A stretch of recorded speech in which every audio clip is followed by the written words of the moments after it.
আসসালামু আলাইকুম, কাজিজ টেস্টি কুকিংয়ে আপনাদের স্বাগতম। আজ আমি চিকেন নাগেট রেসিপিটি করব এবং এই রেসিপিটি বানানো যত সোজা, খেতে কিন্তু তার চেয়ে দ্বিগুণ মজা। চলুন শুরু করি। নাগেট বানানোর জন্য আমি একটা মুরগির বুকের পিস নিব এবং ওই বুকের পিসকে ছোট ছোট টুকরো করে ব্লেন্ডারে ব্লেন্ড করে নিব। এরপর 6 থেকে 7 পিসের মতো পাউরুটি পানিতে ভিজিয়ে চেপে ব্লেন্ডার করা মাংসের মধ্যে দিয়ে দিব। এরপর সয়া সস, হাফ টেবিল চামচের মতো গোলমরিচ, একটু লবণ দিয়ে ব্লেন্ডারে আবার ব্লেন্ড করে নিব।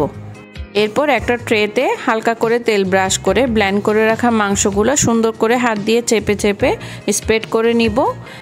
এরপর একটা ছুরির সাহায্যে আমি মাংসগুলোকে স্কোয়ার শেপ করে কেটে নিব এবং একটু সেট হওয়ার জন্য ফ্রিজে রেখে দিব। 10 থেকে 15 মিনিটের মতো ফ্রিজে রাখলেই চলবে। এরপর আমি একটা স্লারি রেডি করব, যেটা আমি অল্প একটু ময়দা এবং অল্প একটু পানি দিয়ে রেডি করেছি। এরপর আমি চামচের সাহায্যে ভালো করে গুলিয়ে নিব।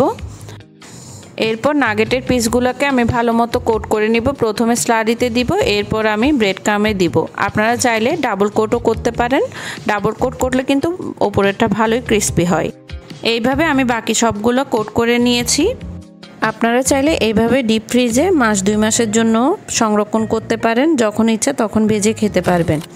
এরপর আমি এই নাগেটগুলোকে হালকা ডুবো তেলে ভেজে নিব এবং তেলটা মিডিয়াম হিটে রাখবো।